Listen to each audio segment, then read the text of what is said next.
Buenas tardes, amigos. Continuamos con nuestras pláticas que el aula educativa de Amigos del Hígado, desde su perfil de Facebook Live y siguiendo nuestra labor altruista, ha preparado un programa muy interesante para cuidar nuestra salud mental. La conferencia de hoy nos ayudará también a mantener buena actitud ante nuestras enfermedades crónicas, para lo cual tenemos como invitada a una experta en el tema, licenciada en psicología, Samantha Ursúa y Madrid, psicoterapeuta gestal, quien nos platicará sobre el tema autoestima o narcisismo, de lo sano a lo peligroso. Al final podrán hacer sus preguntas sobre alguna duda. En la coordinación de preguntas y respuestas, el doctor Jorge Luis Po, quien es internista, hepatólogo clínico y director médico de Amigo, también de la clínica RMD, Ciudad de México. Le dejo la palabra al doctor Jorge Luis Po, quien nos ampliará esta presentación. Por favor, doctor. Gracias, Hortensia. Un gran gusto estar de nuevo en esta aula educativa Amigo de los segundos miércoles de cada mes. Y un gran gusto mayor el estar con Samantha, que ya es profesora itinerante en nuestras reuniones de Amigos del Hígado. Gracias, Samantha, por estar de nuevo con nosotros. Gracias. Un gusto, Doc, como siempre. Bueno, yo quisiera iniciar la charla con una pregunta que a varios de nuestros escuchas siempre les ha interesado, que es que nos platiques ¿por qué decidiste ser psicóloga? Si volvieras a nacer, ¿volverías a ser psicóloga o cambiarías? No, ¿por qué psicóloga y por qué no nutrióloga o odontóloga? Platícanos en forma breve, ¿qué te llevó por allá en tu decisión como ser adulto, ¿no? Gracias, sí, bueno, un gustazo. Pues realmente desde muy pequeña se me dio eso de ser escucha, ¿no? Y andaba apoyando a los amiguitos, se acercaban solitos y ya estando como en la preparatoria tuve la posibilidad de elegir algunas de las ramas, me gustó esta y me di cuenta que sí, que era lo mío, porque además la mente, o sea, es tan misteriosa, no puede haber otra cosa más misteriosa. Sinceramente, todavía hay tantas cosas por descubrir y a mí todo lo misterioso me llama muchísimo la atención. Así que, pues, pensé que si tenía yo estas como facultades, esta facilidad de escuchar a las personas, de estar acompañándolas, y si además me parecía súper atractivo, interesante, entonces pues por ahí era lo mío. Así que me decidí y por supuesto que si vuelvo a nacer, lo vuelvo a elegir, es mi pasión, me encanta. Además, creo que es una profesión tan bondadosa, tan llena de bendiciones, ver cómo las personas van pudiendo transformarse, mejorarse, vencer algunas cosas tan difíciles que son posibles a pesar de que hayan pasado la vida de años con alguna situación, es tan hermoso que la verdad lo vuelvo a elegir, o sea, definitivamente es para lo que nací, creo yo. Maravilla, me queda claro, sin duda, de que algo o alguien nos llama. Sí. A veces hay un profesor que nos intuye, que nos orienta hacia algo, ¿no? Fíjate que en el tema de hoy, lo que nos ha llamado la atención como profesionales de la salud es que de pronto hay algunos, digamos, personas que pierden como la autoestima. Y entonces me encantó cuando propusiste tocar el tema de la autoestima. De hecho, hay uno de los psicólogos padres de la psicología moderna en Estados Unidos, que es Carl Rogers, que está dentro del grupo de los psicólogos humanistas, que decía que algunas personas poco a poco se consideran que no tienen valor, que se van abandonando, que curiosamente dejan de quererse ellos mismos. Sí. Y lo más triste es que se consideran a veces ineptos o llegan a despreciarse.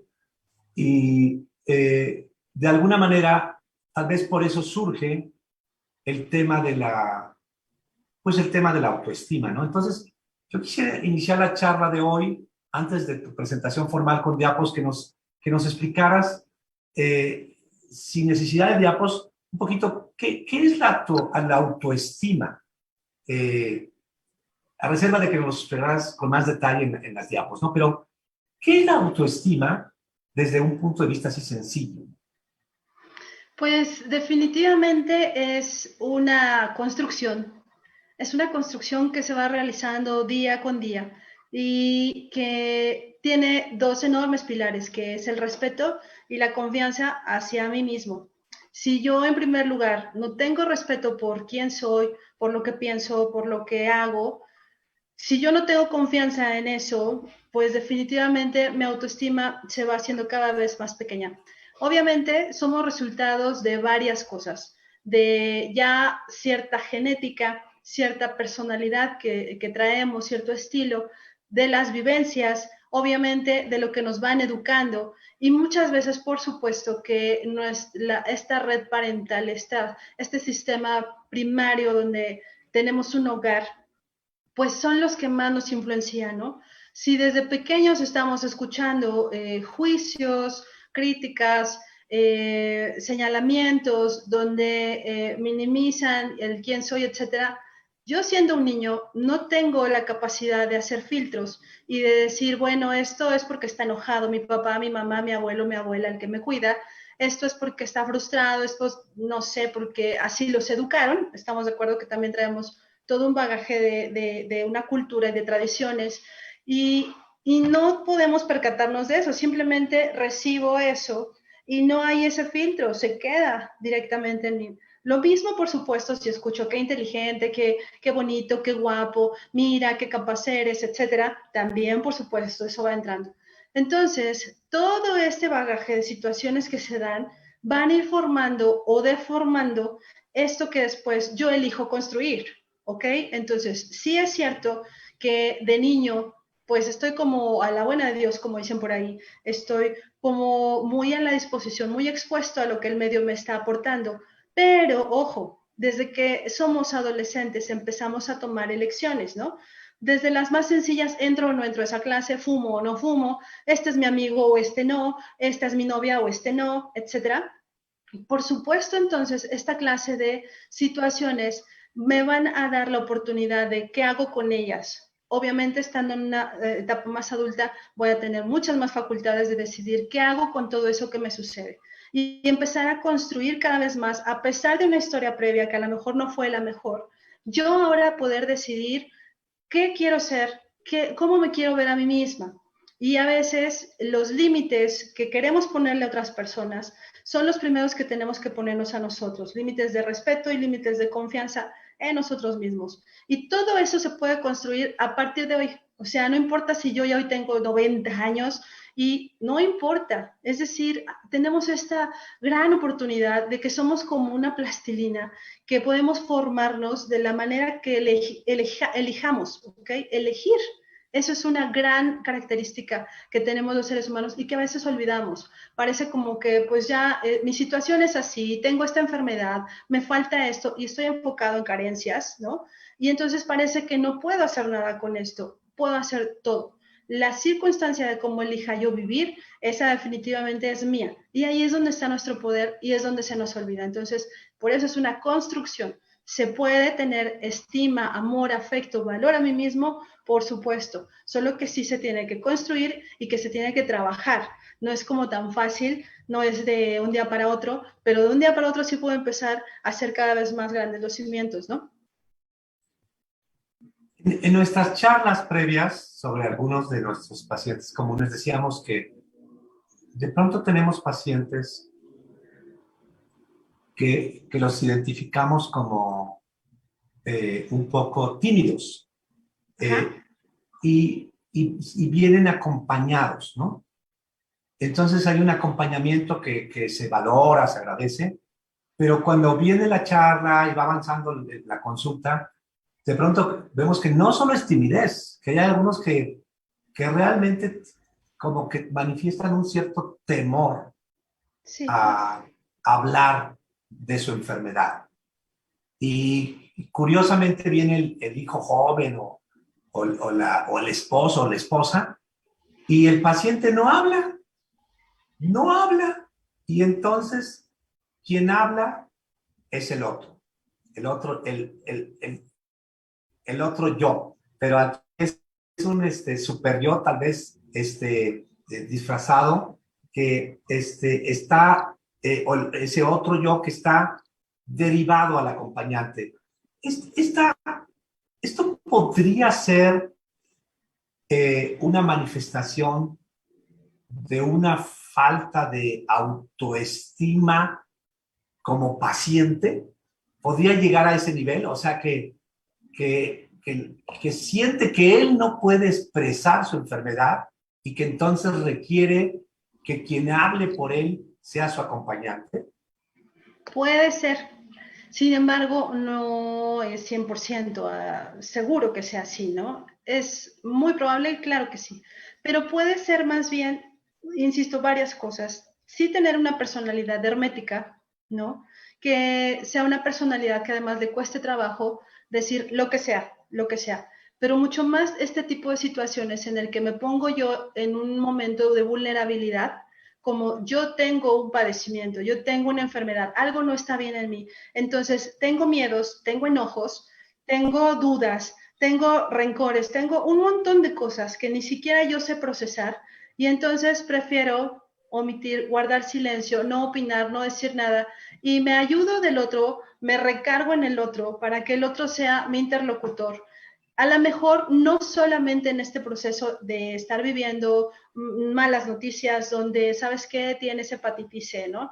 Sino de que ya es una forma, una dinámica entre la pareja, entre la familia, en su núcleo social. Entonces pueden ser como muchas cosas y no ciertamente que tenga que ver con que tenga baja la autoestima, pero sí en ese momento es un impacto, es algo, es un golpe al mi concepto. Y vamos a ver en las diapositivas más adelante cómo claro que tiene que ver la autoestima con el autoconcepto. Y si el concepto de mí mismo está cambiando, porque a lo mejor yo era la persona más sana del mundo, a mí no me pasaba nada y ahora resulta que tengo que estar cuidando qué como, a qué hora me toca el medicamento, tengo que hacerme los laboratorios otra vez, me van a hacer una biopsia de hígado o de lo que sea. Entonces, ¿qué está pasando? Estoy perdiéndome a mí. ¿Quién era yo? ¿Quién soy yo ahora? Y tengo que reconstruir esa imagen de mí mismo, ese concepto que tengo de mí mismo. A muchas personas les cuesta mucho trabajo empezar a masticar eso, empezar a asimilarlo, pasárselo, digerirlo y asimilarlo. Es un proceso que a muchos les cuesta años, ¿no?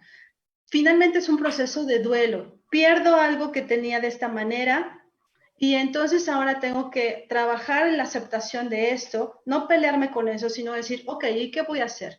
Toda esta energía, en lugar de desgastarla en ese enojo, en esa rabia, en esa tristeza, en esa decepción, a lo mejor de mí mismo, mi cuerpo me está fallando. Es que, ¿cómo es posible? Si ahora me está traicionando mi riñón, mi hígado, mi lo que sea. Ajá.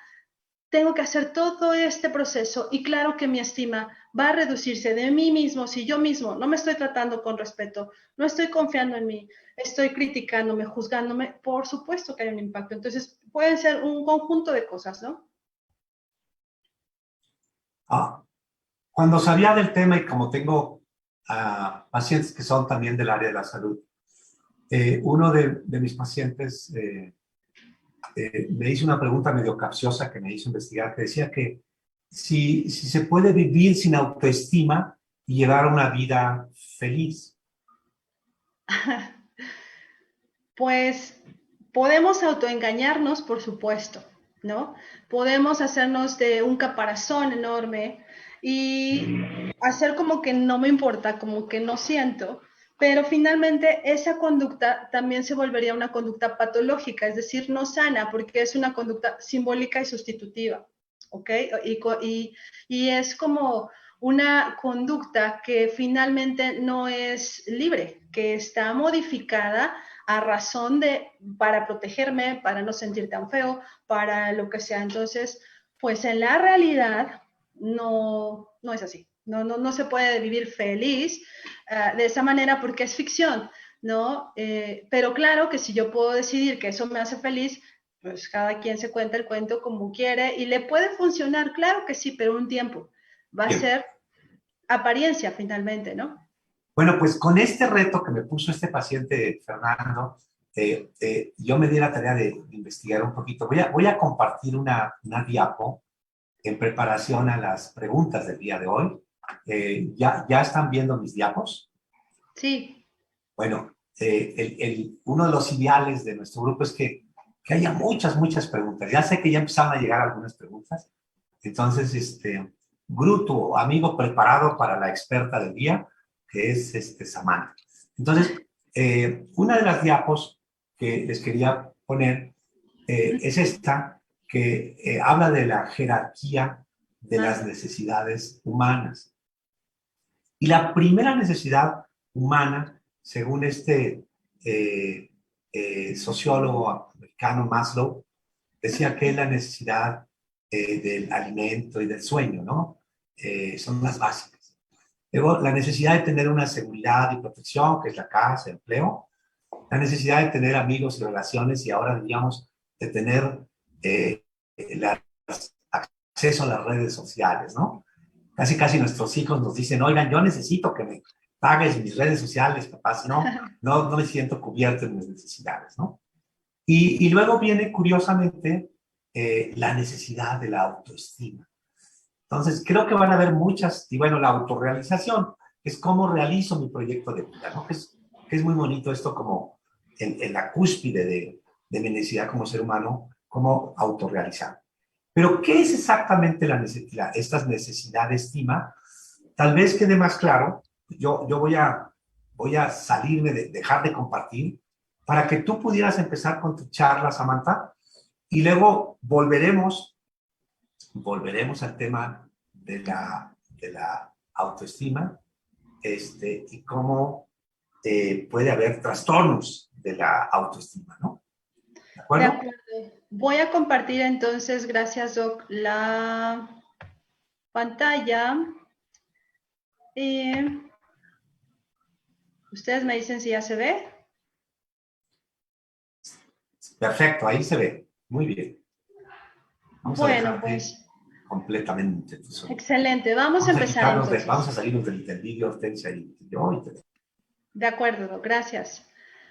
Bueno, elegí este tema porque es un tema bastante frecuente, la verdad, y además últimamente como he estado notando que hay muchísima información y no necesariamente información adecuada, ¿no? Tenemos como desde que el Internet está cada vez más disponible a todo el mundo, esta situación de infodemia, donde es un exceso de información y a veces no es la más certera, ¿no? Entonces, aquí son finalmente dos temas muy interesantes y por supuesto me voy a enfocar sobre todo en la autoestima, que es lo que más nos ayudaría a construir para cualquier área en la que estemos viviendo, ¿ok? Laboral, personal, familiar, pareja, etcétera. El tema es autoestima o narcisismo, de lo sano a lo peligroso. Y voy a explicar más adelante por qué es peligroso, ¿no? Finalmente, son situaciones que hay que diferenciar. Déjenme ver, estoy tratando de que se vaya a la siguiente y no me hace caso. No me hace caso, Doc. No se cambia, ¿cierto? Sí, tal vez tienes la opción del comando hasta abajo, más o menos en la parte inferior izquierda. Si te pones el cursor, puede ser que aparezcan Hace aquí rato que ahí está. flechitas. En la parte Es inferior que más bien izquierda, si está pones tu como flecha, lenta. en la parte inferior izquierda, ya Sí, está. es que está como lenta, entonces voy a insistir, va lento, ¿no? Bueno, entonces vamos a definir. La autoestima se define por el aprecio de uno mismo. Como les decía, tiene dos grandes pilares, que es el respeto y la confianza en nosotros mismos. Y el trastorno narcisista de la personalidad es un patrón general de grandiosidad con una necesidad fuerte de admiración y hay una característica muy importante, una falta de empatía. ¿Qué es la empatía? Poder tener la capacidad de ponerme en el lugar del otro. y tener como esta compasión, ¿no? Sin embargo, en el trastorno narcisista de la personalidad eso no aparece. No es lo mismo tener un cierto tipo de personalidad, un cierto estilo de personalidad, que puede ser una personalidad narcisista, a tener un trastorno de personalidad, ¿ok? Eso ya nos habla de que ya es algo patológico, que no es algo sano. En la autoestima vamos a tener esto que les decía, el que yo misma me siento valioso, el que yo misma tenga confianza en mí, el que eso me ayude a tener esta motivación para lograr las cosas que esté formándome en mí como objetivos, como metas, como sueños. Y también, por supuesto, este autogobierno. ¿Qué es eso? El poder yo decidir cómo reaccionar ante los eventos que se me vayan presentando. Y no quiere decir que a todo voy a estar sonriendo y que voy a ser siempre el más lindo, etcétera. No, simplemente que cómo reaccione va a ser dimensionado, ¿no? Dependiendo del contexto, y que de todos modos aquello por lo que esté pasando, que puede ser una situación difícil, compleja, grave, no va a modificar esa parte en la que de todos modos mis grandes pilares están aún sosteniéndome, ¿ok? Respeto y confianza en mí es la clave en estos asuntos, ¿ok? De la diferenciación que me parece importante, y es ahí donde quería aterrizar un poco, es que algunas veces hemos oído del Narciso, ¿no? Esto que nos comentaban en la mitología griega, donde Narciso se observa en el reflejo del agua y wow, se enamora de sí mismo. Y tal vez pensemos que los narcisistas pues tienen una alta autoestima, pues porque se aman mucho, se admiran mucho, se aplauden a sí mismos, se sienten muy bien, se sienten muy capaces, pero resulta que no. Resulta que en este trastorno narcisista es una creación, lo crea en su mente esta persona, pero para compensar algo que es todo lo contrario. Justamente nos habla de una baja autoestima, de saberse ellos mismos no valiosos, y entonces ponerse una máscara enorme para poder disimular eso y ante los demás poder obtener lo que no han obtenido de sí mismos o de su círculo cercano desde que eran niños, que puede ser esta estima, esta confianza, este apapacho, esta calidez, esta cercanía, el abrazo, etcétera, ¿no? Y la autoestima es una construcción sana.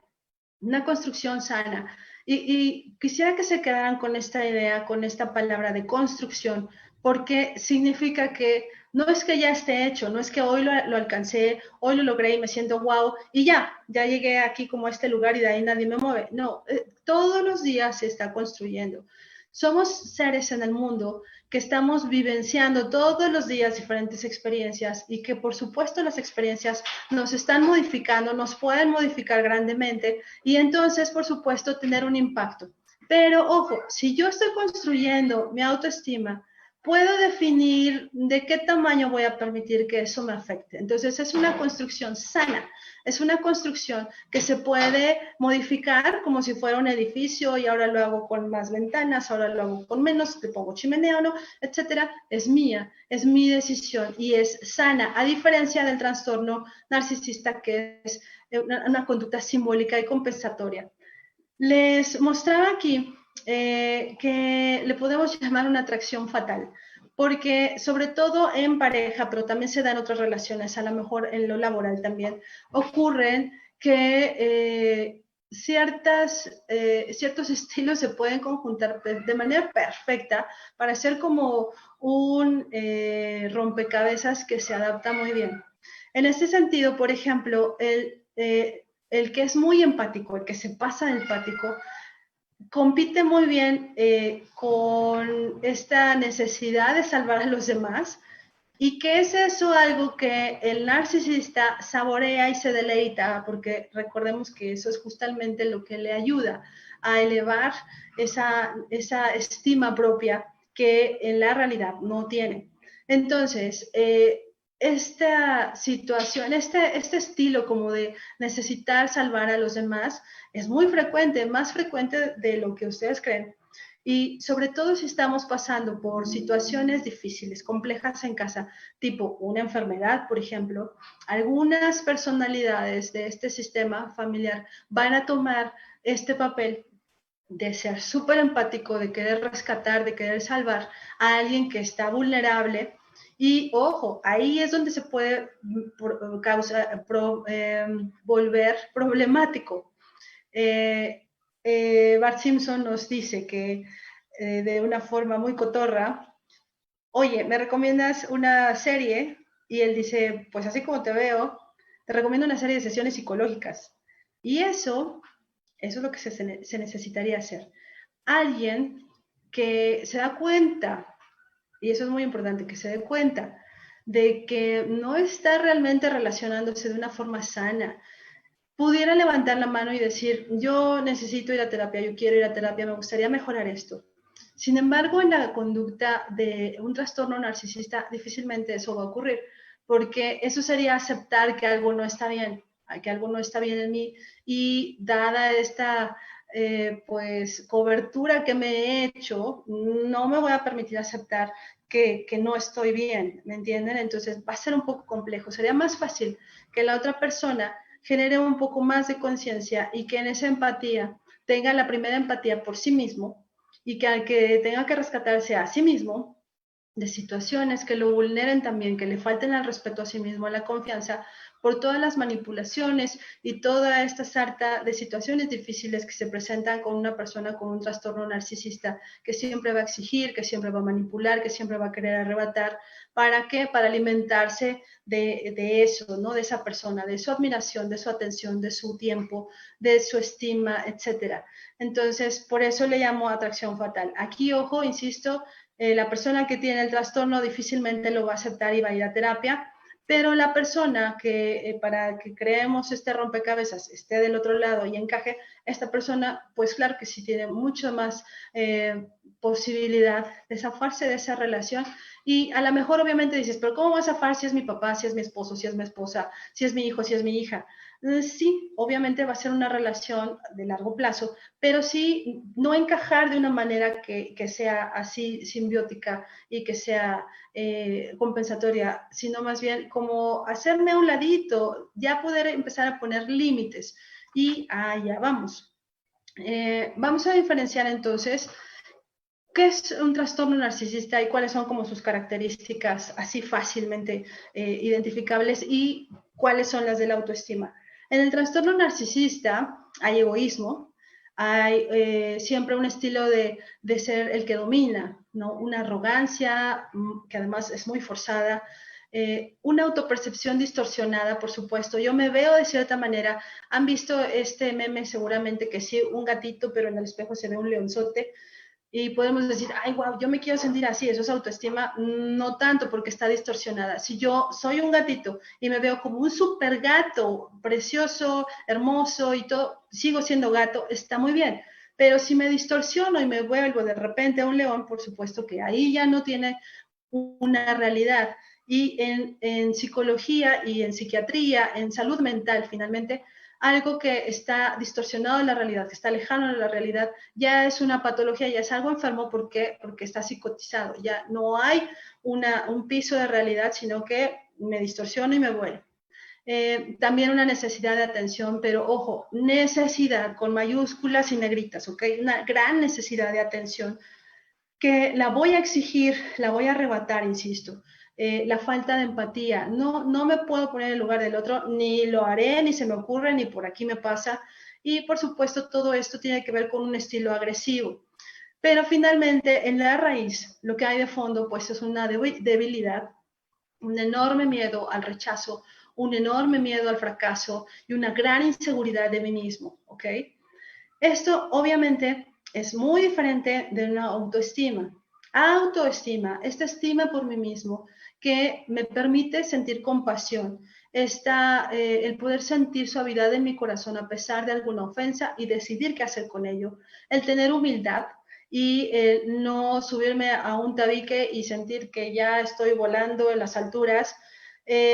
Autoconocimiento, eso es súper importante. Si yo disimulo conmigo mismo, esto que soy, si yo cierro los ojos y digo, eso no existe, no me estoy realmente conociendo y voy a tener problemas. Voy a tener problemas porque finalmente la realidad está ahí. Sí, sí, soy eso, ¿no?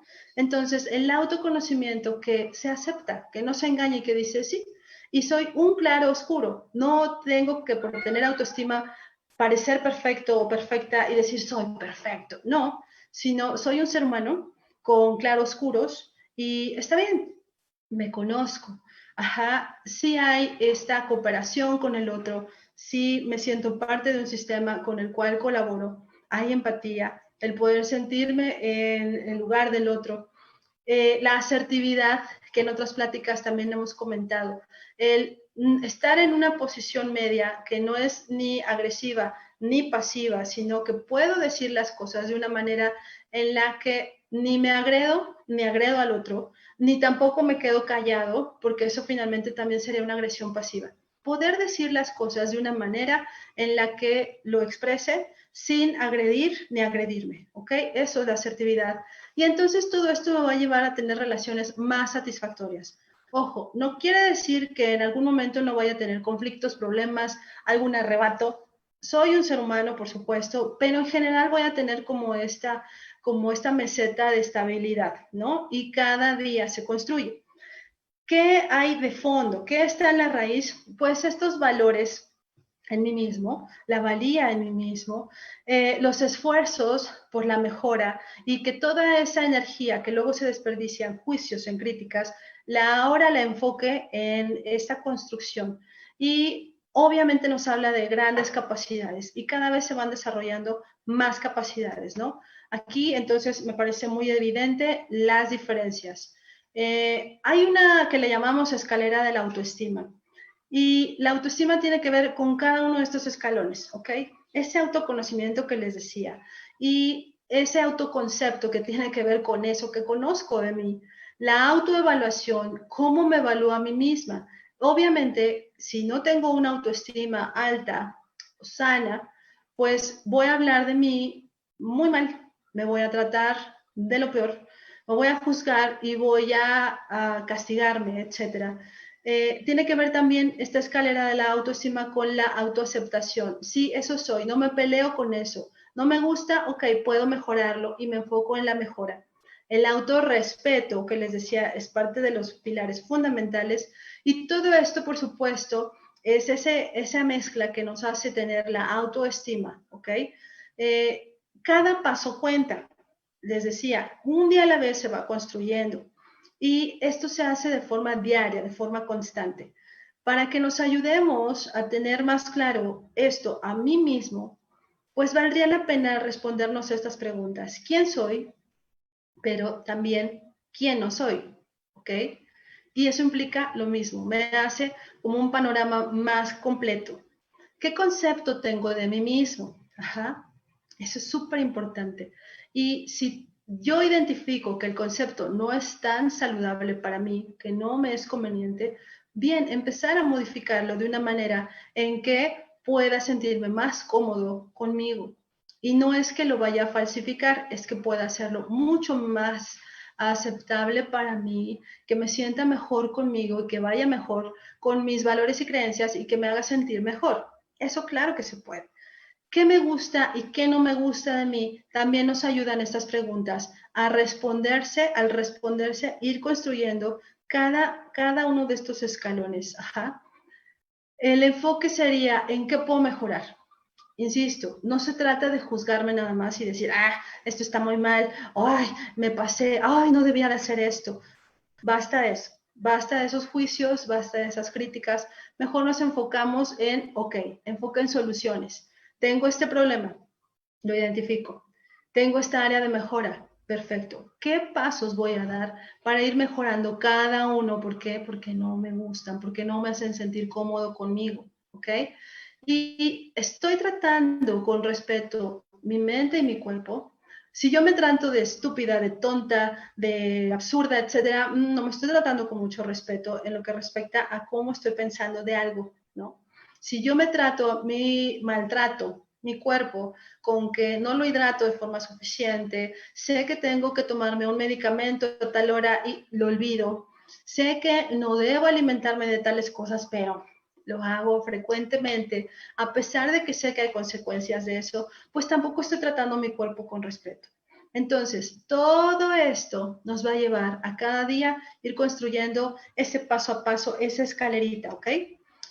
En general, algunos, depende de qué autores, varios tipos de autoestima, pero pues estos son como los más básicos, ¿no? Si está baja, si está regular o si está fuerte.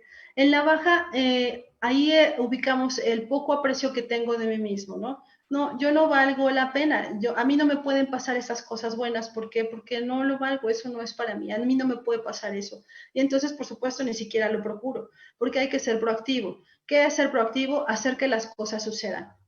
Quiero eso, ok, ¿cómo puedo alcanzar eso? Pues entonces me trazo de esos sueños a metas, les pongo más o menos el tiempo, les pongo más o menos el cómo y voy, les prometo, avanzando en eso, ok.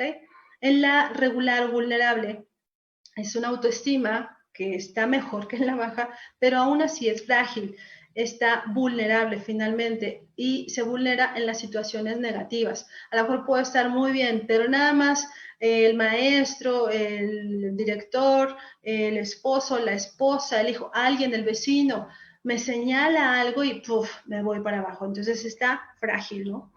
Y la autoestima fuerte es que a pesar de las situaciones, puedo ser constante en esa autoestima, en sentirme respetuoso de mí mismo, confiado de mí mismo y aprender que son retos. No es que no vaya a haber situaciones en la vida que me van a afrontar con algún reto, alguna característica que no esté bien trabajada en mí, que no conozca, pues está bien, es parte de vivir, es parte de, ok, ¿qué tengo que aprender de esto, no? ¿Para qué se está presentando esto en mi vida? Sería otra de las preguntas a las que yo puedo darle respuesta en lugar de preguntar, ¿por qué me pasó? ¿Por qué me pasa esto? ¿Por qué a mí? ¿No? Como si fuera un castigo. Y no es así. Son situaciones que seguramente tienen varios enfoques que darle, pero en lugar de los porqués espirales, que nunca me van a llevar realmente a un camino, pregunto, ¿para qué me está pasando esto? ¿Y qué quiero hacer con esto? Recordemos que al menos creo que la mayoría de los que estamos conectados ahora somos ya adultos y los adultos tenemos la facultad de decidir. Entonces, decide qué quieres hacer con esto, ¿sí? Eso ya lo puedes tú modificar. Ya no depende, ya no estás a la deriva, ya no estás a expensas de un medio que cuando eres niño no puedes, insisto, filtrar, pero ahora como adulto puedes filtrar y puedes decir, me quedo con eso, ¿cuánto tiempo me quedo con eso? ¿Me conviene, no me conviene? Entonces lo retiro de mí. No, no me quedo con eso nada, ni un segundo. Sí, esto sí me gusta para mí, etcétera. Irlo construyendo. Tienes ahora el poder porque eres adulto, ¿ok? Parte de esta autoestima, parte de este amor propio, es poder manejar límites. Y a veces parece fácil. Y mucha gente en terapia he escuchado, llegan conmigo en que no saben decir no. No saben decir no, les da pena. Es como, ¿qué tal si se siente mal el otro? Entonces prefiero sentirme mal yo. Tampoco se trata de eso, ¿no? O algunos rebasan eso y ni siquiera hay un límite, es un arrebatar y es con permiso, quítate, cállate, voy, ¿no? Tampoco se trata de eso. Por eso tiene que ser asertivo, una media. ¿Qué tiene que ver esto? Por ejemplo, a mí mismo en primer lugar y luego al otro decir, esto no lo permito. Ajá. Esto no me gusta, respeta mi privacidad.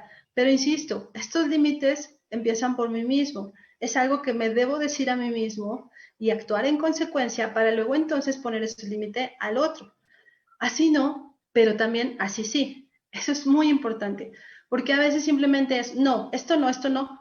Ok, pero dime cómo sí, ¿no? Y ahí ya tenemos una parte más flexible, más sana, que nos puede enriquecer nuestras relaciones. La palabra poderosa es decir, no quiero. No quiero un no quiero honesto y que, insisto, sea primero para mí y que sea consecuente con esta decisión para poderla expresar. No quiero. Ajá. Respetar mi tiempo y mi espacio también tiene que empezar por mí mismo. Si yo estoy siempre a la disposición de lo demás, de los demás, etcétera, pues difícilmente me estoy respetando a mí misma, difícilmente estoy confiando en mí misma. Habrá situaciones que a lo mejor en la familia se requiere, en la pareja se requiere, en el trabajo se requiere, quédate un poco más, avanza hasta acá. Ok, pero eso no significa que ya se vuelva una costumbre y que empecemos a hablar más bien de abusos. Y los abusos, insisto, también dependen de nosotros. Tal vez yo quiera abusar de ti, pero tú eres el que me lo permite o no. Y viceversa, ¿ok? Recuerden, somos adultos que podemos decidir y tener ese derecho a cómo quiero recibir esto o cómo no lo quiero recibir simplemente, ¿no? Y finalmente, pues, este es una imagen que ejemplifica perfecto el cómo se cura un corazón roto, ¿no? Todas esas heridas que podríamos haber estado recibiendo de cualquier área de nuestra vida y que sí nos dejan algún raspón, alguna cicatriz o algún hoyo profundo que todavía supura. Ok, se va a curar, les prometo, sí. Si trabajamos en la autoestima, si confío más en mí, si me respeto más, si empiezo a conocerme más, todo esto que hemos revisado en la escalerita esta que vimos hace rato, les prometo que es posible y es una construcción de un día a la vez, ¿ok?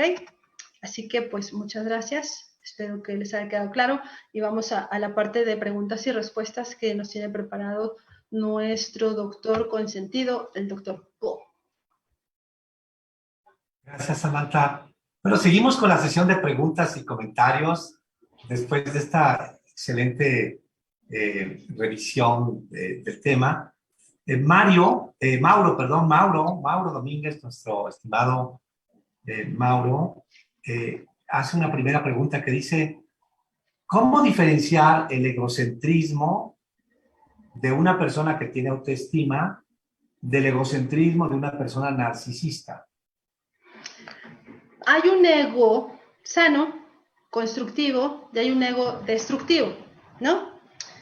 El ego constructivo es en el que yo tengo ese concepto de mí mismo, esa apreciación, ese valor conmigo, que me hace sentir cómodo, bien, y que no voy a pasar por encima del otro para obtener algo, lo que sea, un reconocimiento, un valor. A diferencia del egocentrismo, del ego destructivo, en el que no me importa nadie, simplemente yo voy por lo mío y voy a pasar por encima de quien sea para sentirme importante, para sentirme notable, para que me aplauden, para que me noten, obsérvenme, admírenme, y yo lo exijo, denme atención. Entonces, ahí está esa enorme diferencia, ¿no? Todos debemos de tener un ego constructivo.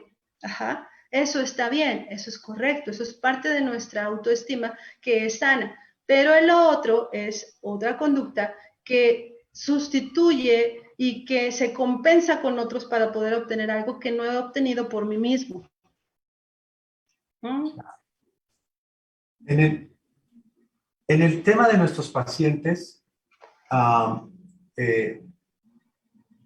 hemos notado que de pronto algunos familiares comentan a manera de queja algunos elementos, ¿no? De hecho, ahora Marta nos enviaba un comentario a mí, me decía que su esposo no sigue la dieta. Y obviamente, pues ella le preocupa porque pues tiene diabetes y esto repercute en su enfermedad del hígado. Todo. Esto de que alguien no siga las recomendaciones podría ser un problema de estima, de autoestima. Sí, puede ser un problema de estima y un problema de rebeldía también. Parte del duelo. Y parte del duelo. ¿Okay? Entonces, aquí el tema es en la construcción de la estima que mencionabas, seguramente hay varios ingredientes que dependen del individuo, ¿verdad? Pero hay otros ingredientes que dependen del entorno social, ¿no? Siempre. Seguramente, siempre hay esta dualidad. Y yo quisiera pedirte comentaros un poquito de los grados, que habrá autoestimas bajas, autoestimas moderadas y autoestimas altas, sin caer al grado del narcisismo, obviamente, que mencionabas. Sí. Porque la percepción que tenemos algunos es que ojalá hubiera más grados altos de autoestima en las personas, ¿no? Sí, claro. Nada más que justo por eso hice la diferencia. No vamos a confundir que un narciso, como lo llamamos, ¿no? Está en mejor posición que yo, que ni me admiro, ni me quiero, ni me echo porras, y entonces, ay, ¿cómo me gustaría eso? No, porque está trastornado, o sea, ya se nos fue, lo perdimos, Houston, está totalmente mal, usa a las personas, las explota para obtener eso que no ha podido construir en sí. Y sí, hay diferentes tipos de autoestima, baja, regular, alta, y vamos en diferentes momentos de nuestra vida a estar como en ese va y ven, ¿no? Lo mejor es tratar de estar más de forma constante en esta que es la alta, pero que depende de todos esos factores, esos escalones que mencioné, que se construyen cada día, ajá, que a veces alguna situación externa, por supuesto, me va a afectar y puede modificar el concepto que tengo de mí mismo, la confianza que tengo en mí, el respeto que tengo de mí, y todo eso, por supuesto, pues me hace vulnerable, ¿no? Pero soy un ser humano. Una cosa es pasar por este tipo de tropiezos y entenderlos, aceptarlos y decir, ok, pero eso no me define. Ahí es donde está mi capacidad, y que también habla de una autoestima alta, mi capacidad de decidir qué hago con eso, por cuánto tiempo permito que me afecte y de qué manera, de qué tamaño, ¿ok? Entonces, sí es cierto esto que decía Doc, de que unas cosas van a depender de mí y otras van a depender del medio. Recuerdo mucho a este filósofo, terapeuta, etcétera, español, Ortega y Gasset, que decía, yo soy yo y mi circunstancia. Ajá. Y eso a veces no lo tomamos en cuenta. A veces nos vapuleamos, nos castigamos, nos culpamos, nos señalamos como si todo dependiera de que yo lo hice mal, de que yo no fui suficiente, de que yo di de más o di de menos, omití, etcétera. Y nos olvidamos de que, a ver, espérame, el medio te lo permitió, cómo estaba el contexto en ese momento de tu vida, y entonces hacer un conjunto, una visión panorámica y decidir qué quiero hacer con eso. Basta de señalarlo, de culparlo, de encontrar culpables. Mejor lo acepto. Eso es así. ¿Y qué quiero hacer con eso hoy? Ajá, hoy sí puedo decidir que ya no quiero vivirlo de esa manera, ya no quiero sentirlo de esa manera. ¿Y cómo voy a llegar a eso cuando lo pienso de otra forma? Ajá, si yo cambio mi forma de ver aquello, va a cambiar cómo lo voy a sentir, y entonces cómo lo voy a proyectar al mundo. Así que, ojo, ¿qué estoy pensando de esa situación, de mi infancia, de mi pareja, de mi hígado, de mi trabajo, etcétera? Para entonces, ¿cómo me estoy sintiendo con eso?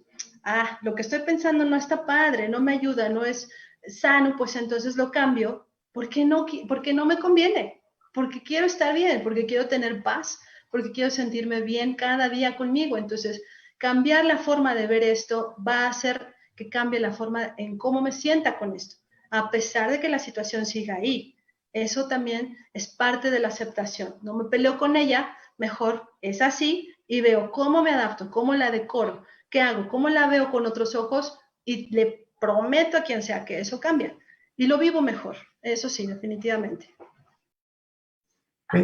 Luisa dice que en el título de tu charla dice autoestima o narcisismo. ¿Son como polos opuestos? De O, cierta manera sí, de cierta manera sí. Y es que les decía al inicio, yo quise tratar estos temas que pueden ser nada que ver, pero que tienen que ver, ajá, porque sobre todo en las redes, con este exceso de información en Internet, a veces se confunde, ajá, y creemos que ser narcisista ya es una patología. Y ojo, puede que no, simplemente es un estilo, un tipo de personalidad, que es entonces el trastorno narcisista de la personalidad. Esa sí es la patología. Y que eso no tiene que ver con tener una alta estima, sino con todo lo contrario, tengo una baja autoestima.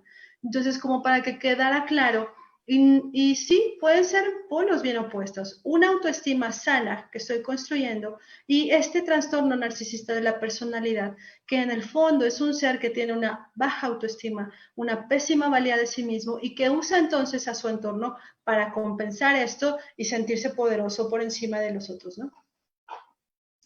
probablemente eso se relacione con una nueva pregunta de Mauro que dice que si es posible una patología en un narcisista que, que tenga baja autoestima. Y es un poco lo que decías, que el narcisista de pronto puede tener baja autoestima, ¿correcto? De hecho, el trastorno narcisista de la personalidad habla de baja autoestima definitivamente. Pero una persona con tipo narcisista de la personalidad, no precisamente. Hay que diferenciar lo que es sano y lo que ya no es sano. ¿Cómo es eso? Donde perdemos el equilibrio. ¿Cómo sé que lo perdimos? Cuando ya no soy funcional. Cuando por hacer tal cosa compensatoria y simbólica, entonces ya no estoy funcionando en mis áreas de las que tengan que ver, desde las que decía en la pirámide de Maslow que usted mostró, Doc, mis necesidades básicas, no puedo dormir, no puedo comer o como de más, etcétera, y todas esas se van alterando, ¿no? Ya ni siquiera puedo poner atención a lo que estoy trabajando con tal de que me reconozcan y hago cosas de más abuso o no. Es decir, todo eso que voy haciendo de una manera que está compensando algo y que ya no está funcionando de forma natural, me va a hablar de que entonces sí está un trastorno, de que sí hay un problema, ¿ok? Esa sería la diferencia. De acuerdo, yo quisiera volver a, a la presentación que tenía para hacer otro reto por aquí sobre la prevalencia del trastorno de personalidad narcisista, que como que ya es una entidad conocida dentro del medio de los psicólogos, de los psiquiatras, y se habla que puede tener una prevalencia entre el 1.5 al 6%, lo cual me parece ser alta. De hecho, si lo vemos al extremo del 6%, si nuestro país tiene 128 millones de mexicanos, estaríamos hablando de que probablemente más de 7.5 millones podrían tener este trastorno personal narcisista y podrían estar manifestando una falta de empatía hacia los demás, ya sea hacia sus hijos, a las parejas, seres queridos. Y es Sí. el tema un poquito de esta psicóloga en una publicación de la revista Forbes recientemente. Eh, yo personalmente, como médico clínico cotidiano, creo que es mucho más frecuente la baja autoestima. Ojalá, ojalá y mis pacientes fueran más narcisistas, por lo menos con rasgos Sanos. narcisistas, no con la enfermedad Sí, propiamente. exacto. Ojalá. Pero, ¿qué ocurre, Samantha, de si alguien tiene que vivir todos los días como pareja con un narcisista, pero ya con un trastorno de personalidad narcisista? ¿Qué se recomienda en esos casos?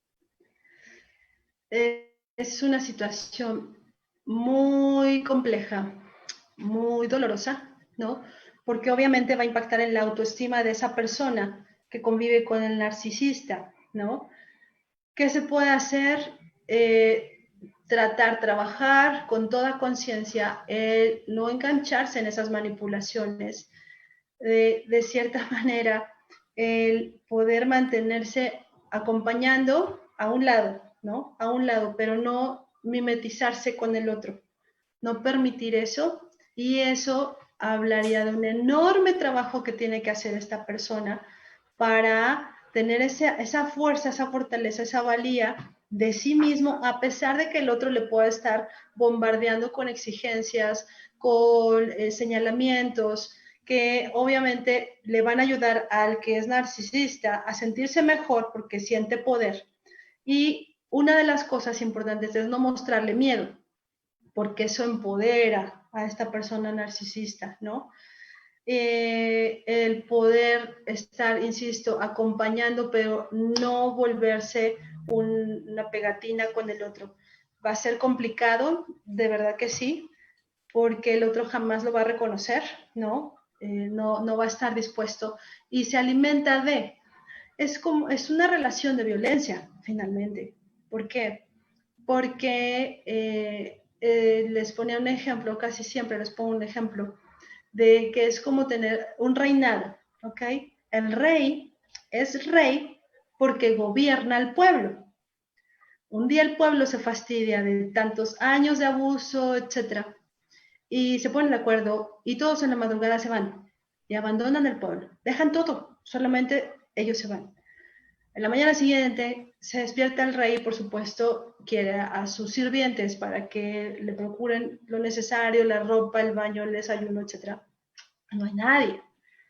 Y entonces aquí, en esta relación, el que pierde más 100% es el rey. Porque si no hay un pueblo a quien gobernar, el rey no es nadie, el rey no es rey. En cambio, el pueblo va a ser pueblo donde sea. El herrero va a seguir siendo herrero, el carpintero, el carnicero, la ama de casa, van a seguir siendo ellos. Entonces, en esta relación de poder, evidentemente lo sabe y lo conoce y lo teme el narcisista, el que tiene el trastorno.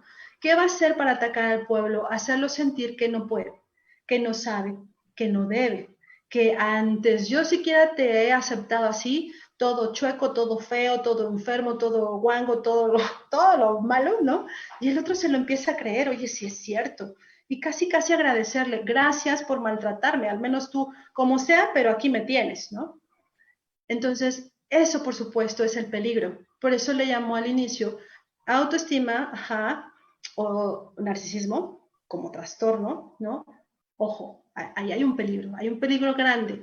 ¿Por qué? Porque siempre va a afectarse en el otro la autoestima al usarlo para compensar lo que no tiene. Entonces sí, es complicado, pero no mostrar miedo es importante. Mantener como pueda un espacio libre de y sentirse valioso, estarse recordando en cada momento que claro que no soy estúpido, claro que no, claro que puedo, etcétera, pero si es un trabajo, híjole, la verdad maratónico. Marta Ramírez pregunta que si el trastorno del narcisista es más frecuente en hombres o en mujeres.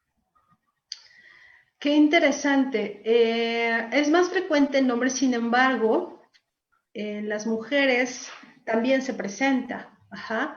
Y pues con estas nuevas, pues no sé, formas en que la sociedad se está moviendo, ahora que ya hay no binarios y que quién sabe qué, ¿no?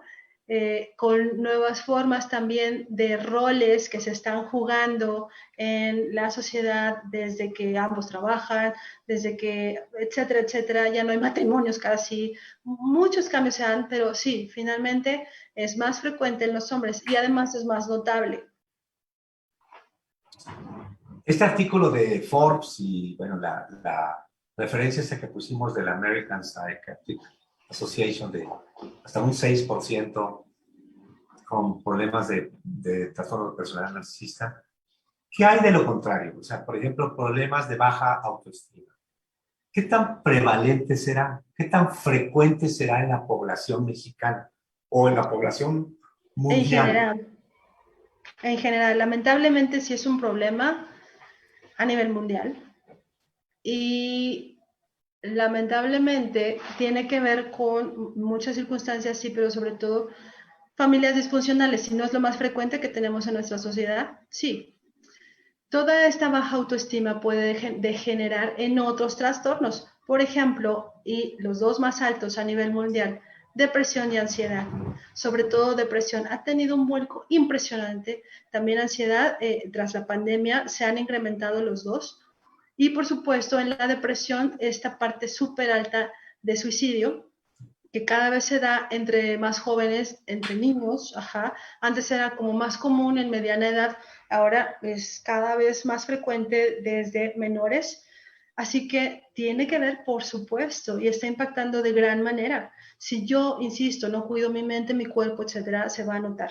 Y eso se nota desde, sí puede ser factores genéticos, por ejemplo, en la diabetes, ¿no? Que también hay diabetes infantil, pero en el ejemplo que decía, no cuida su dieta mi esposo, ¿no? Pues no cuido la dieta yo mismo, etcétera. Estoy hablando de no me aprecio, no me cuido, porque no lo valgo, ¿no?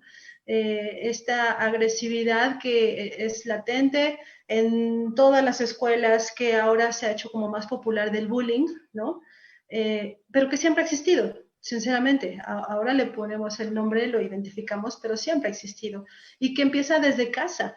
Entonces, claro que es muy frecuente, lamentablemente es lo más frecuente. Es difícil encontrar a alguien que tenga alta autoestima, difícil, en serio. Lo más frecuente, alto, es baja autoestima. Y de esa baja autoestima derivan otras tantas patologías ya, y que se mezclan no nada más en patologías que tengan que ver con algo mental, sino por supuesto con algo también físico, ¿no? Es que afectan el todo y que se manifiestan de esa manera, somatizando muchas veces situaciones emocionales y que se presentan entonces ya en el cuerpo.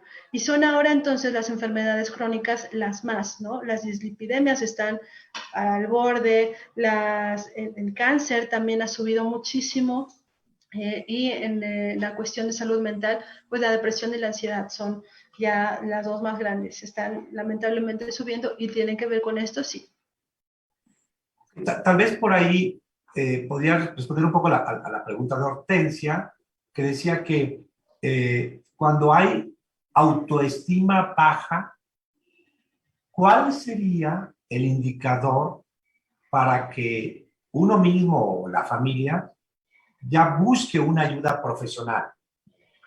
O sea, nada más por el simple hecho de tener baja autoestima, ya hay que ir con un psicólogo, ¿o hay algún otro ingrediente que haga que ya sí convenga ir con un psicólogo?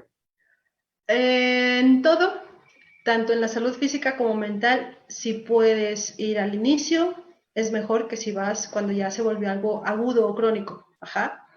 Entonces, lo mejor sería que yo lo note, que diga, no me siento bien conmigo mismo, no estoy hablando bien de mí mismo, no me siento capaz, no me siento valioso, algo está pasando conmigo, levanto la mano y voy a buscar ayuda. Si mi familia me lleva y yo ya soy adulto, no va a funcionar, ¿ok? Porque no nació de mí la necesidad. Ajá. Entonces, definitivamente tiene que nacer de mí. Si estamos hablando de menores de edad, claro que entonces yo como padre o tutor, pues voy a estar ahí al tanto que está pasando. Y por supuesto, puedo llevarlo a alguna terapia. Si son muy pequeños, pues la terapia de juego ayuda muchísimo, pero siempre buscar al profesional. No cualquiera que es psicólogo es terapeuta. Ajá, y eso a veces la gente no lo sabe ni por aquí le pasa. Cierto que cuando tenemos unos estudios de psicología podemos tener una cédula y trabajar, pero ustedes como responsables de su propia salud o del familiar o de lo que sea el amigo, investigar las credenciales de esa persona, si de verdad tiene una instrucción donde tenga una teoría, una metodología y una técnica que apruebe, que sabe dar una terapia, ¿no? Y no es dar consejos, no es como, pues yo creo que debes dejar a tu esposo, ¿no? Eso jamás. Si algún día escuchan algo que salga de la boca similar de un terapeuta, salgan corriendo. Un terapeuta no les va a decir qué tienen que hacer. Tú vas a llegar a ese rumbo desde tu certeza, desde lo que tú estás creyendo, construyendo y te hace falta porque tú ya te diste cuenta, no porque yo te dije. Ajá. Entonces, elegir bien al profesional que les va a llevar. La baja autoestima puede no ser un grave problema, ¿no? Como digo, las patologías, lo patológico tiene que ver con ya no soy funcional. Si por mi baja autoestima ya no voy a la escuela, ya no como, ya no duermo, o como demasiado, o duermo demasiado, o ya no quiero salir del baño, no sé, entonces ahí ya tengo un problema. Claro que entonces ahí voy a ir definitivamente a una terapia, pero muchas veces ir al psicólogo no necesariamente es cuando esté en una situación ya grave, ya difícil. Puedo ir simplemente para mejorar algo, ¿sí? Si yo noto que apenas empiezo como ese sinsabor, esa cosa que ya no me siento tan motivado, pues levanto la mano, voy y lo mejoro, ¿no? No es necesariamente ir al psicólogo porque estoy muy mal.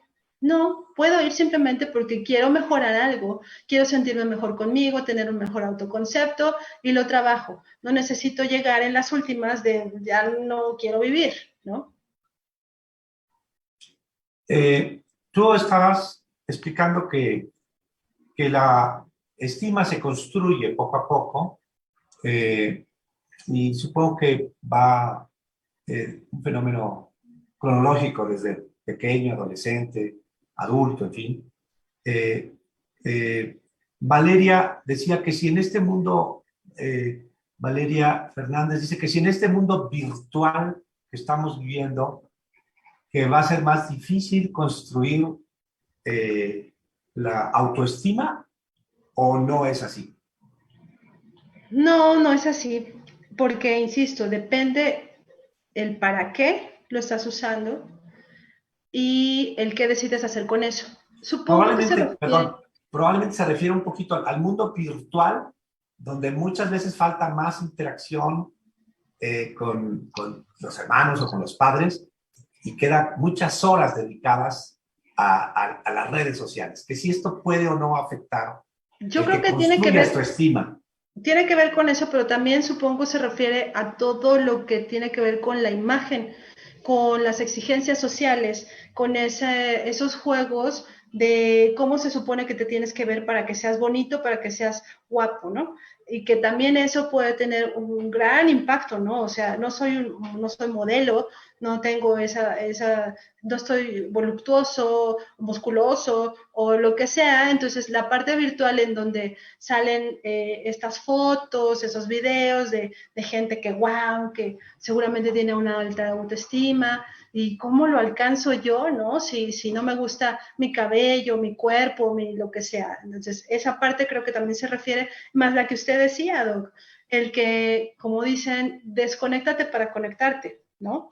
Es cada vez más frecuente que en todos los restaurantes puedes ver que todos de repente en algún momento estamos en el teléfono, ¿no? En lugar de estar interactuando personalmente. Es verdad, sí, es como más difícil poder relacionarnos de una forma cercana, a pesar de que se supone que las redes sociales nos acercan, pues más bien como que nos separan, ¿no? De esta realidad y todo se vuelve virtual. Sin embargo, insisto, ¿qué hacer con eso? Es mi decisión. Si yo elijo una imagen, un prototipo y quiero llegar a él, y difícilmente lo voy a hacer, ¿cuántas personas no hemos visto que ahora con las cirugías quieren transformar todo para creer que ya con eso voy a alcanzar esa estima que no he construido?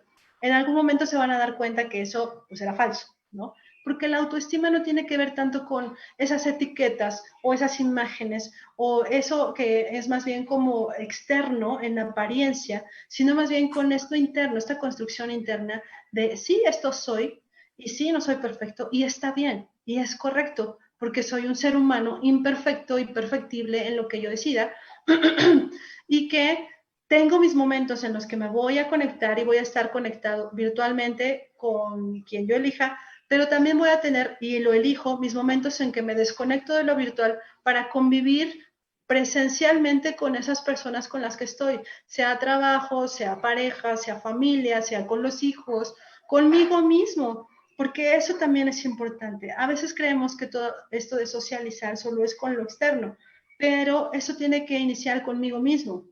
Me estoy dando el tiempo para mí, me estoy apapachando a mí mismo, me estoy dando esos silencios, esas diversiones que pueden ser solo conmigo, está bien, o estoy dependiendo de todo esto externo, ¿no? Entonces, lo virtual cada vez se vuelve más normal, ya es parte de nuestra vida, ¿no? Pero ¿qué hacer con eso y cuánto permitir que me impacte? Definitivamente, yo como adulto, que soy un filtro ahora, voy a decidirlo. Me voy a dar mis momentos, sí, pero hasta cuánto y hasta cuándo yo lo voy a decidir. Ya no estoy a expensas de. Sí es cierto que con esta parte virtual se han generado otros problemas como las adicciones, ¿no? Es tal cual una adicción, como si fuera a la metanfetamina, al alcohol, al dinero, al sexo. También hay adicción a estar conectado a las redes sociales o a estar en relaciones virtuales y ok, pero insisto, hacer consciente esto y decidirlo nos va a separar un poco de esa parte en la que me hago el tonto, no quiero ver y entonces ya lo volví un trastorno, ¿no? Claro. Caso clínico. Para comentar, probablemente podamos cerrar un poco con este. María es una mujer de 62 años, viuda desde hace 2 años, con 2 hijos adultos, ya independientes. Ella vive sola desde hace 6 meses. Hace 3 meses inició con falta de energía y un poco de retención de líquido en las piernas.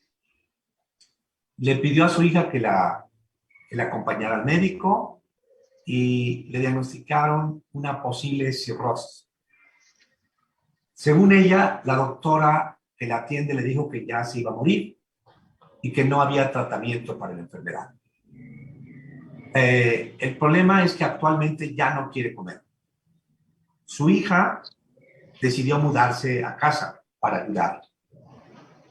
¿Qué podemos reflexionar ante este caso de la vida real, Samantha? ¿Qué hay de fondo en este caso tan duro? Hay grandes cosas de fondo. Vamos por partes. A mí me parece que debemos tomar conciencia nuevamente los que estamos de este lado y que somos parte del aparato de salud, la responsabilidad que tenemos. Cómo comunicar las cosas y desde qué base las voy a comunicar es muy importante. Si yo a alguien definitivamente le digo se va a morir, pues la verdad es que todos nos vamos a morir, entonces no es como una gran novedad, ¿no? Es, ajá, sí. Pero en lugar de enfocarme en eso es, ¿qué voy a hacer? Voy a enfoque en soluciones. Y si a lo mejor en este caso su cirrosis está tan avanzada que de verdad, pues sí, probablemente no quede muchísimo tiempo. Aún así tengo opciones, ¿no? No le voy a decir qué es lo que no va a hacer, sino enfocarme en lo que sí, qué sí puede hacer, ¿no? Y desde estos cuidados paliativos, que no nada más implican los cuidados paliativos respecto al cuidado del cuerpo y que físicamente tenga derecho a no vivir con dolor, por ejemplo, de aquí a que va terminando, no sé, a esos cuidados paliativos que también tienen que ver con esto, esta parte de el cuidar, qué estoy pensando de mí, de esta enfermedad, cómo ir viviendo este duelo, porque finalmente fueron varios duelos. En María se muere su esposo, ¿no? Sus hijos, los dos ya adultos, se van de casa. Hace 6 meses vive sola. O sea, son duelo, duelo, duelo, más estoy enferma, duelo, más me voy a morir, duelo. Entonces es demasiado, puede ser un bombardeo. Y si ya me están diciendo una persona que tiene la capacidad de poderme informar sobre mi estado de salud y me dice, te vas a morir, pues como para qué sigo viviendo, ¿no? Pues de una vez, entonces ya no como. Ajá.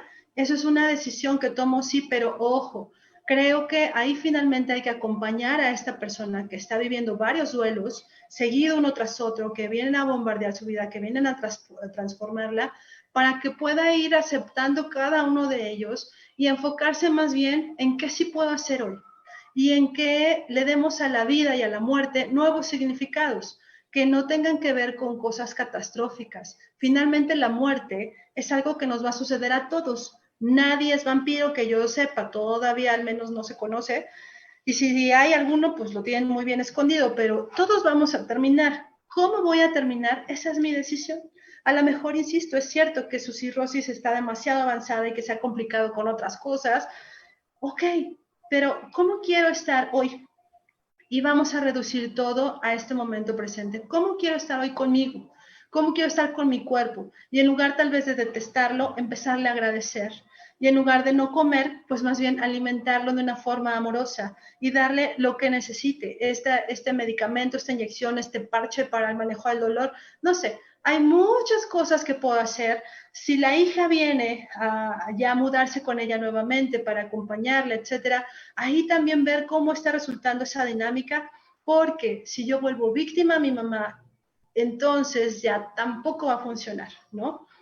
Hay que hacer un montón de acompañamiento y sí necesitarían, en este caso, no nada más un hepatólogo que vaya llevando el caso, sino un terapeuta tanatólogo que pueda irle ayudando a ir resolviendo estos duelos para llegar al punto, a la culminación de la aceptación, donde esté en paz. Y así sea que va a vivir un día más, que ese día sea un buen día, porque así lo decido, porque me enfoco en la gratitud, en la abundancia, no en la carencia y en el enojo y en la desesperación y en la oscuridad, sino me enfoco en que, ok, es esto, voy a vivirlo de la mejor manera, como yo quiera, a gusto, viendo, a lo mejor yéndome al mar, a lo mejor no tengo dinero para irme al mar, pues me pongo un video en YouTube del mar, me pongo música que me gustaba, ya no puedo ni bailar, ok, cierro los ojos, me lo imagino, o sea, hay tantas cosas que se pueden hacer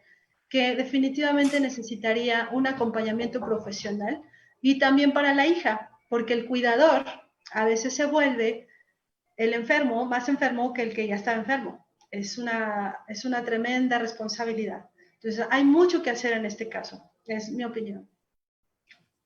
Sin duda. Yo Yo les agrego que en este caso de María, es un caso de la vida real, el enfoque fue a explicar a esa paciente que la enfermedad de la cirrosis puede tener una duración de alrededor de 20 a 25 años. No es un padecimiento que nos produzca la muerte de manera inmediata, en meses, sino que puede durar mucho tiempo. Esta duración pues depende de varios factores que tienen que ver con el grado de daño al hígado. Entonces se tienen que hacer estudios, ¿verdad? De laboratorio, de gabinete. No es lo mismo que un paciente tenga o no varices en el esófago, si un paciente tenga o no historia de una hemorragia, si un paciente tenga o no encefalopatía, que sea un trastorno de la mente. Cuando no ha habido estos problemas de hemorragias ni encefalopatía, entonces el pronóstico suele ser mucho mejor, o sea, pueden durar muchos años con su enfermedad. Y lo otro que les explico es que vale la pena, como que antes de deprimirse demasiado, conocer las pruebas de la función hepática, porque a veces se sorprende uno que la función se mantiene, está bastante conservada. Entonces, lo que se requiere probablemente es una serie de medicamentos que nos ayude a controlar esta retención de líquidos, llevar obviamente los cuidados de alimentación, ejercicio y las medicinas que se requieren, y de pronto alguien puede entrar en equilibrio, les digo, por muchos, muchos años, ¿no? Entonces no sería justo que esos muchos años que uno pueda vivir con una enfermedad se la pase uno triste, sino que se la pase uno más bien sobreponiéndose y aprovechando nuestra vida, ¿no? Y probablemente me gusta esto, que probablemente en el fondo de una depresión, podría estar ligada a una baja autoestima y que probablemente ahí haya que fortalecer esta estima donde ella, María, va a lograr salir adelante si se cuida, si le echa ganas al control de su enfermedad, ¿no? Sí, totalmente. Y también el manejo de enojo, Doc, que es parte fundamental de los procesos de duelo. Si yo estoy enojado, enojada, pues me voy a querer autodestruir. Si no puedo destruir a lo demás, me destruyo a mí misma. ¿Cómo? No llevo el medicamento, no llevo la dieta, no llevo nada ya que me lleve la fregada, ¿no? Entonces, ese enojo se tiene que trabajar definitivamente para que pueda permitirme y darme espacios de empezar a cuidarme, a estimarme, a amarme, a quererme, a apapacharme. Eso sí se puede hacer. Y la responsabilidad de tener además una segunda opinión, ¿no? Por ejemplo, que es un derecho de todos los pacientes, porque a lo mejor este médico pues le dice, ya te vas a morir. Y sí, a lo mejor si tiene otras cosas con las que se complicó, probablemente, ¿no? Pero siempre hay que pedir una segunda opinión y hacerme lo necesario. A lo mejor me tienen que hacer una biopsia, a lo mejor ni siquiera era eso y resulta que era una colangitis esclerosante primaria o qué sé yo, ¿no? Hay muchas otras cosas que se pueden revisar. Entonces, en estos casos siempre hay que ir enfocado en las soluciones. Enfoque en soluciones, enfoque en soluciones. Tengo un problema, ok, pero si me enfoco en el problema, todo mi mundo se va a derrumbar. Va a ser una oscuridad y va a ser un peso tan grande. Entonces, a ver, no. Si yo me enfoco en soluciones, voy a tener espacios para poder vivir lo que sea que me reste, un año, un día, 20, los que sean, de una mejor manera. Y eso me lo merezco, porque eso además me lo voy a procurar yo. No va a depender de que mi hija, mi hijo, mi esposo, mi vecino, mi gato, mi perro me lo den. Eso me lo tengo que dar yo en primer lugar. Y eso ya me habla de unas ganas de tener una estima por mí, porque estoy cuidándome. Entonces, claro que va ahí junto con pegado, como dicen, esta parte de la estima y de todas las emociones que generan situaciones como esta, que en este caso en específico con María se tendría que trabajar muchísimo el enojo. Y es obviamente muy funcional, así como si hay medicamentos, como si hay tratamiento medicamentoso, también hay un tratamiento terapéutico que le ayudaría a vivir como si no hubiera cirrosis. O sea, sí, la tengo y, ¿no? Malena Quintero nos pide, dice que hubo una etapa de su enfermedad que no reconocía a su cuerpo. El sobrepeso por esteroides no lo aceptaba. y lo odiaba. Hasta ahí es el comentario, ¿no? ¿Qué está sucediendo en estos casos? ¿Qué se puede hacer? Es esa parte también del enojo y del cambio del autoconcepto. ¿Quién soy yo ahora? ¿Qué es eso que está en el espejo? Eso no soy yo, ¿no? Y genera una rabia y una frustración, obviamente esa falta de aceptación que me va a alejar de cualquier estima. ¿Qué se puede hacer? Insisto, vamos a soluciones y a cambiar el cómo me estoy viendo a mí misma. Y hay un ejercicio que yo les recomiendo muchísimo. Cerremos los ojos y empecemos como a hacer un escaneo de los pies a la cabeza y agradecer a cada parte por todo lo que hace. Ah, pues es que no tengo piernas porque tuve diabetes y me las cortaron. Pues te las imaginas y agradeces entonces además lo demás, ¿no? Gracias a mi vejiga, gracias a mi corazón, gracias a mi hígado y sobre todo esas partes, esos órganos que estén dañados, es donde más me voy a centrar y voy a agradecer, agradecer, agradecer por todo lo que hace y por aún estando enfermo, donde hay un desequilibrio, hace lo mejor posible con lo que tiene para mantenerme hoy aquí. Entonces, vamos a hacer ese escaneo de los pies a la cabeza, agradeciendo cada parte. Gracias por mis piernas que me sostienen, gracias por mis rodillas que me ayudan a ser flexible y desplazarme, gracias a mi cerebro, gracias a mi boca, gracias a mis ojos, etcétera, etcétera. Eso lo hacemos diario y vamos a empezar a tener entonces ese contacto conmigo, con ese ser que desconozco en el espejo, pero que me empiezo a conocer aquí y poco a poco, más adelante, con el paso de los días, las semanas o los meses, empezar a ponerme en el espejo y decir, amo mis rodillas, amo mi barriga, amo mis estrías, gracias por estar, gracias por, etcétera, etcétera. Entonces, sí se puede mejorar eso para volverme a integrar, volverme a reconocer y decir, sí, esta soy yo ahora, y soy yo por los esteroides, por lo que sea, pero esta soy yo y esta me acepto y me amo. Magnífico. Pues hay un filósofo francés que se llama Jacques Derrida que habló de la deconstrucción del Ajá, ser humano, como que da la impresión que de pronto hay que aprender a como que deconstruirse y volverse a construir en nuestra autoestima. Creo que tal vez el mensaje de hoy que yo me llevo es que la estima puede tener varios grados, baja, mediana, alta, que en el otro polo peligroso está esta personalidad narcisista o el trastorno de ya de personalidad narcisista que requiere una atención muy especial, pero que en todos los casos, incluso el vivir con alguien con estos trastornos, tiene solución, que puede uno pasar de una situación de baja autoestima a una mejora y que puede uno pasar de un problema de narcisismo a una corrección, tal vez a una alta autoestima, donde no nulifique uno a los demás y que los escuche uno también a los demás, ¿verdad? Entonces yo me quedo muy contento con esta charla. Muchas gracias, Samantha. gracias. De nuevo por esta bonita participación.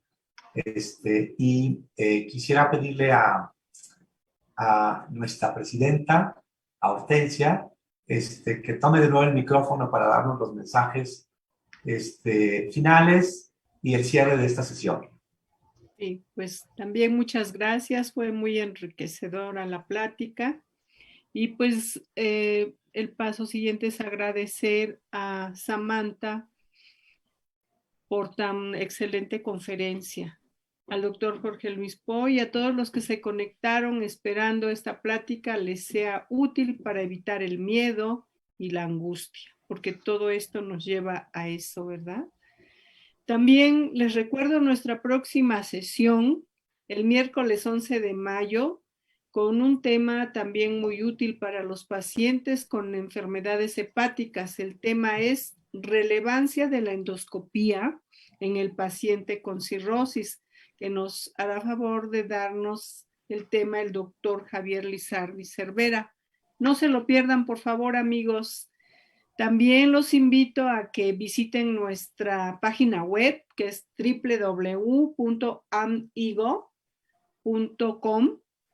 y pues No, con esto terminamos nuestra linda sesión. Les mando un abrazo muy enorme y pues nos vemos hasta la próxima. Buenas noches. Gracias. Gracias. Adiós. Gracias. Gusto. Gusto. Bye, bye. Felicidades.